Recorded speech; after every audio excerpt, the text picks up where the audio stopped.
Salut à tous et bienvenue pour l'épisode 6 de la station-service sur Ben Modelisme.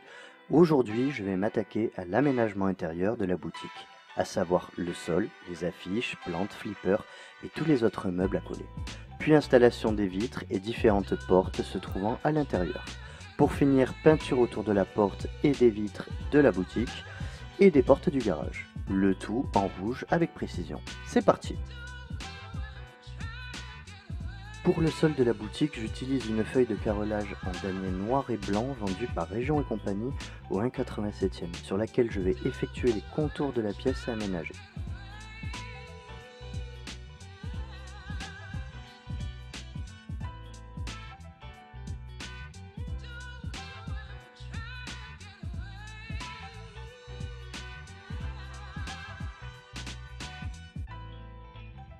Ensuite, je peux découper.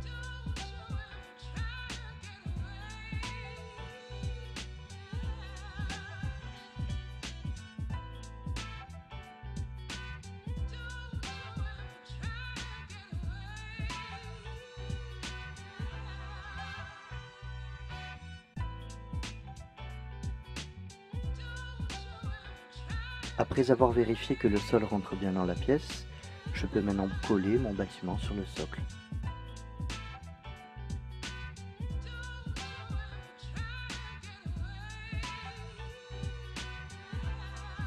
Alors j'utilise toujours de la colle d'art plastique. Déjà le damier sans colle il bougeait pas, donc du coup franchement je vais me servir juste des coulures pour, euh, pour le fixer, et puis aussi les meubles que je mettrai par dessus qui seront collés aussi sur le mur aideront à le fixer, donc vous inquiétez pas. Vous étonnez pas si vous voyez pas de colle sur le damier. J'ai été juste pressé, le mieux c'est quand même d'en mettre, mais ça va bien tenir.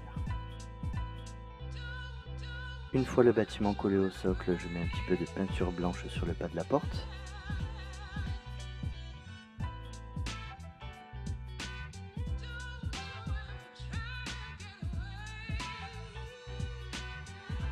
Et voilà le sol de la boutique.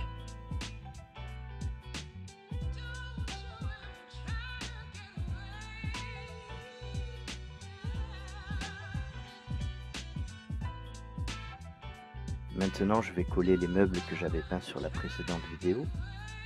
Alors je savais déjà où je voulais mettre la caisse et la première étagère.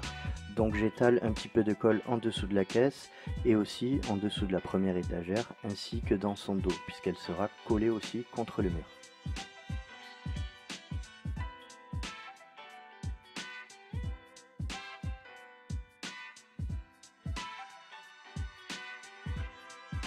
Sans oublier le flipper qui lui était prévu proche de la vitre.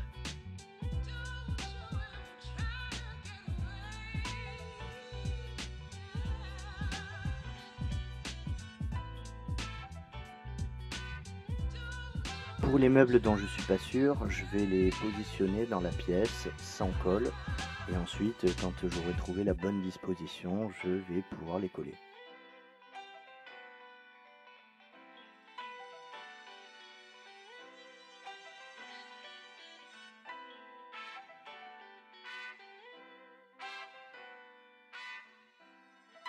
Pour les deux étagères centrales, je vais les coller dos à dos. Pour les deux étagères à journaux, je vais les coller contre le mur en face des vitres et sur ce même mur sera collé aussi contre une autre étagère. Et ensuite, sur le mur perpendiculaire à celui-ci, il y aura encore une autre étagère.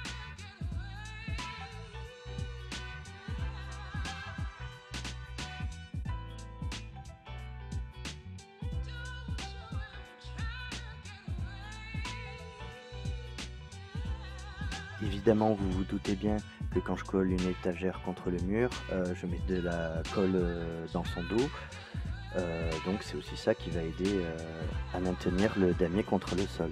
Sans oublier que j'utilise toujours de la colle d'art plastique pour coller toutes les pièces.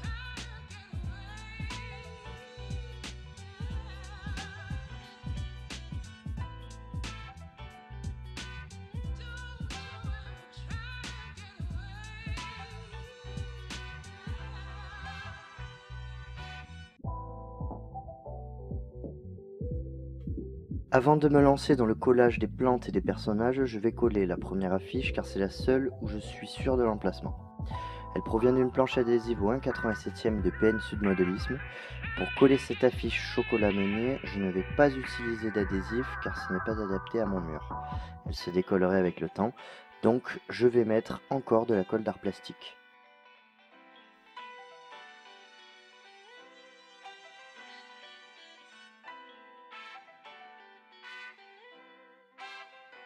Pour les plantes, j'ai trouvé donc des petites boîtes de la marque Nock avec c'est des petits lots de 3 plantes, facilement trouvables chez les détaillants de modélisme.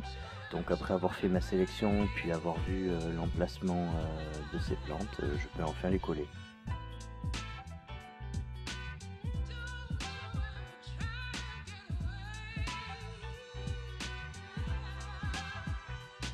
Pour les deux personnages que je vais coller, donc la caissière et puis le client, ils viennent d'une boîte qui date de plus de 10 ans peut-être.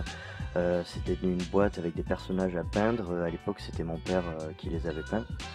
Donc voilà, après d'autres personnages, ça se trouve vraiment facilement dans le commerce.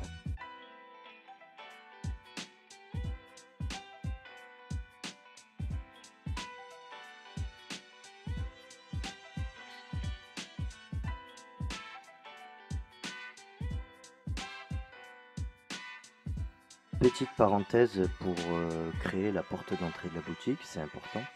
Cette porte fait 2,5 cm de hauteur pour 1 cm de largeur. À 7 mm du sol, je trace un trait horizontal, puis 1 à 1 mm du sommet et 2 à 1 mm des côtés de la porte. Ces traits démarqueront la délimitation de la partie bois et de la partie vitre. Pour finir, approximativement, je fais 3 traits entourant la porte car l'espace entre la porte et ces traits servira de surface de collage.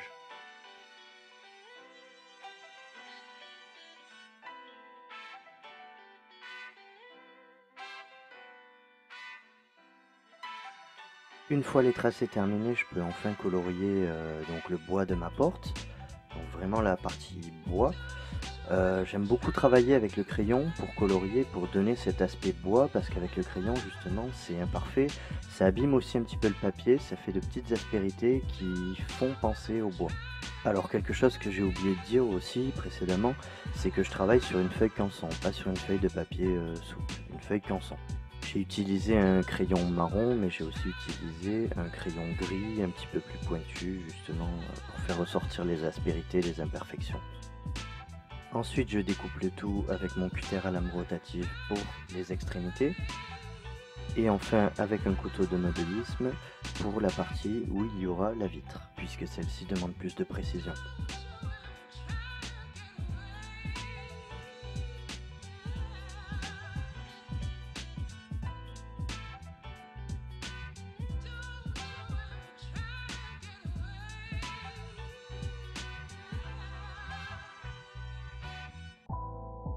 Maintenant, je vais prendre ma peinture d'aérographe rouge Valero avec laquelle je vais peindre avec un pinceau ma porte.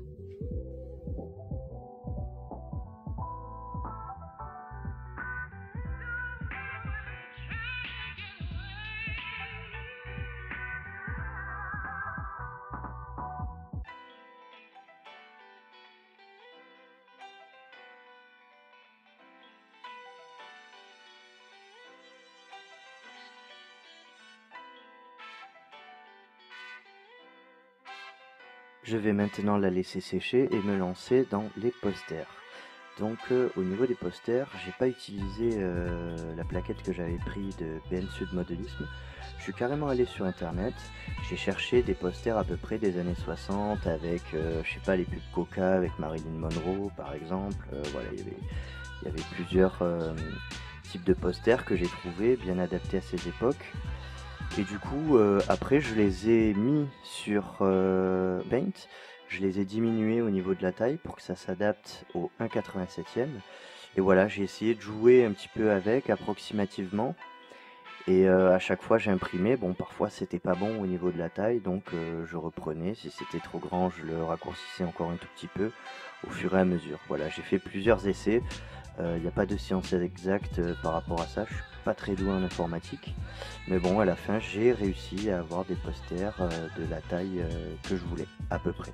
Après avoir étudié leur emplacement, à peu près, je les ai placés, toujours avec de la colle d'art plastique.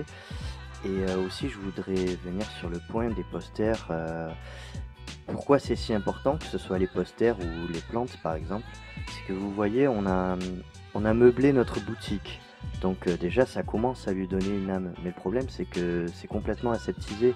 Et cette boutique, elle a besoin de vie. Elle est meublée, oui, mais elle a besoin de vie. C'est là où, que ce soit les personnages, les plantes et les posters qui représentent, du coup, c'est surtout les posters qui représentent ces années 60 qui sont importants. Puisqu'en plus, du coup, au niveau de la caisse, c'est même pas une caisse des années 60, vu que j'en ai pas trouvé. Donc vous voyez l'importance que peut avoir les posters et toutes ces choses qui vont meubler et nous faire se plonger dans les années 60.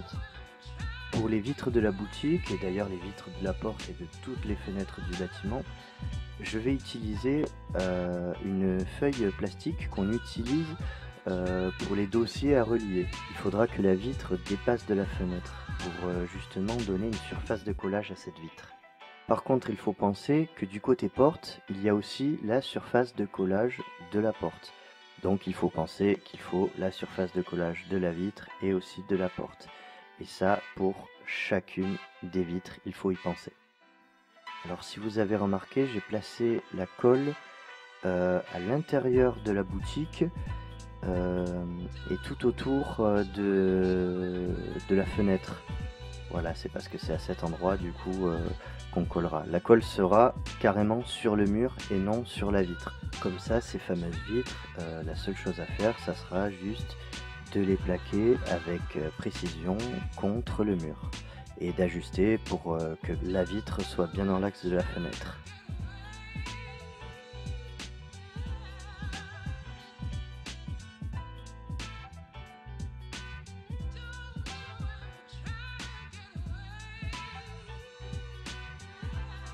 Si de la colle a coulé, n'hésitez pas à passer un tout petit peu de sopalin avec douceur justement pour l'enlever.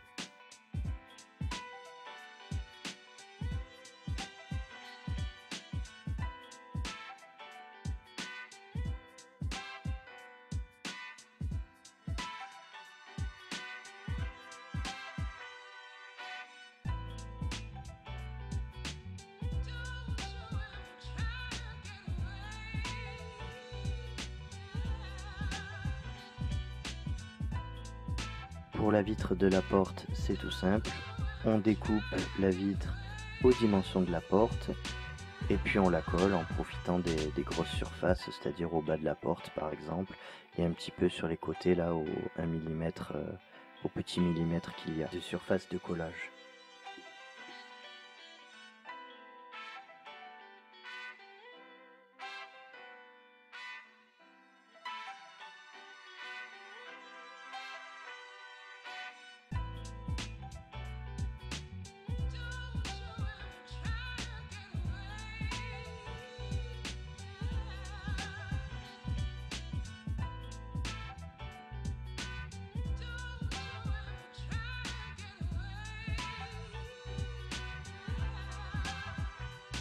Et avant de la coller, je vais coller un petit carré bleu, un petit rectangle bleu vraiment petit qui va symboliser du coup la poignée pour la porte. Les dimensions à peu près c'est 1 mm sur 4 mm.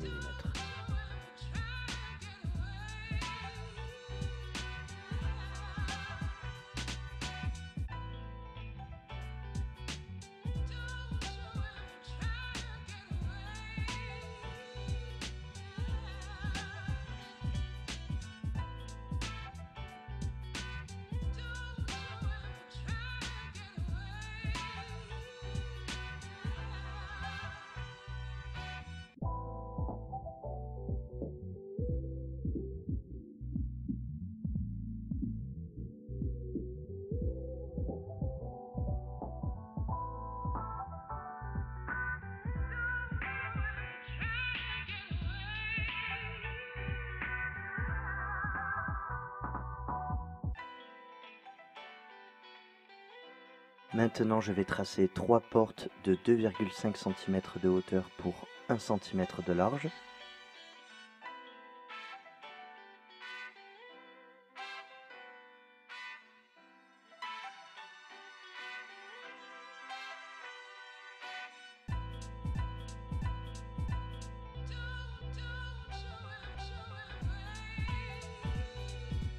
Je découpe les rectangles de mes portes.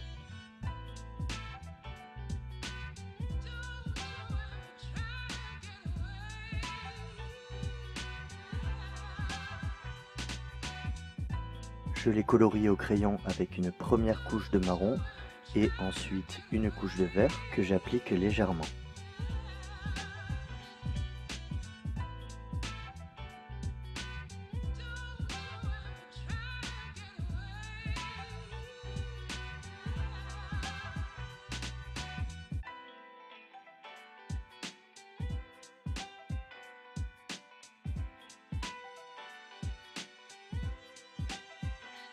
Ensuite, avec des feutres très fins ou un stylo par exemple, de préférence noir, je vais dessiner les traverses de la porte et faire ressortir le remplissage. Cette tâche-là, je la fais à main levée parce que c'est à l'intérieur du bâtiment et ça se verra beaucoup moins.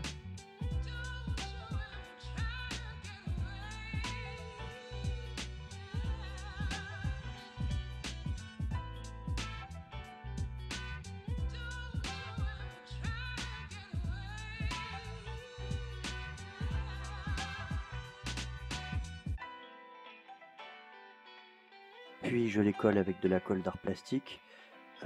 Évidemment, vu que les portes sont toutes différentes, car je les ai fait à main levée, la plus belle sera positionnée à l'endroit le plus voyant, c'est-à-dire en face des baies vitrées. Et les deux portes qui seront sur les côtés, c'est-à-dire celle qui va dans l'arrière-boutique et celle qui rejoint au bureau dans le garage, elles seront peut-être un petit peu moins belles.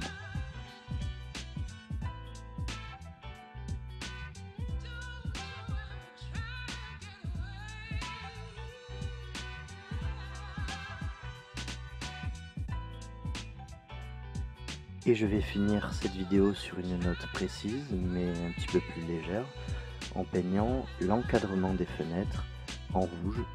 Donc je vais utiliser la peinture Vallejo que j'utilise pour mon aérographe, comme d'habitude.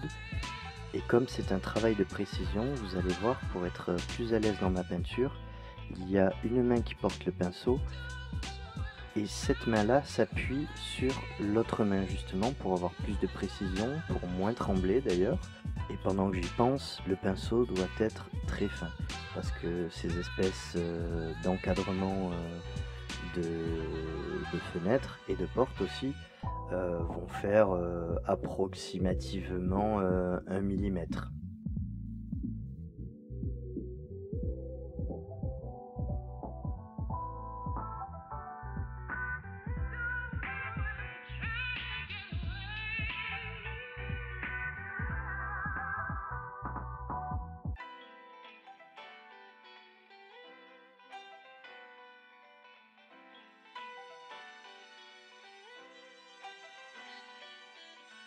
Et tout à l'heure, je parlais de donner une âme au bâtiment.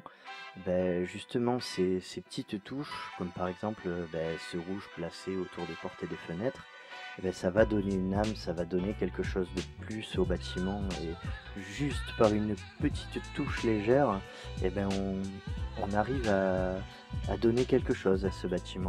Je ne saurais pas trop l'expliquer, mais voilà, ça rajoute un plus et ça le rend beaucoup plus crédible. Alors que si je l'avais laissé en blanc, ça serait complètement aseptisé et on aurait du mal à y croire aussi.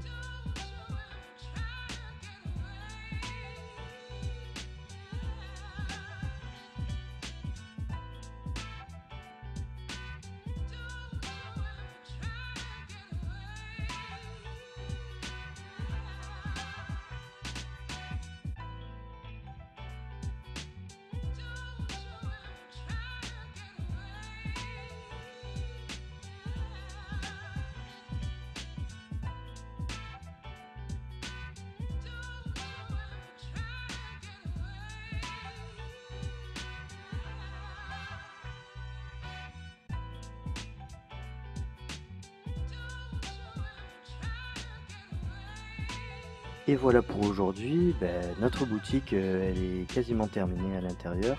Il va manquer l'électricité, après au niveau du bas il va manquer encore le garage, justement à aménager, voilà l'électricité des bâtiments important. Je peux pas faire l'étage sans avoir fait l'électricité en bas en tout cas. Donc voilà, il faut terminer le bas pour pouvoir commencer le haut. En tout cas, j'espère que cette vidéo vous a plu, qu'elle pourra vous servir. N'hésitez pas à liker, à partager et à vous abonner. On est une petite communauté de modélistes en France, donc c'est important d'essayer de la développer et qu'on soit beaucoup plus, justement pour pouvoir en parler ensemble. Et puis moi je vous dis à la prochaine vidéo. À plus.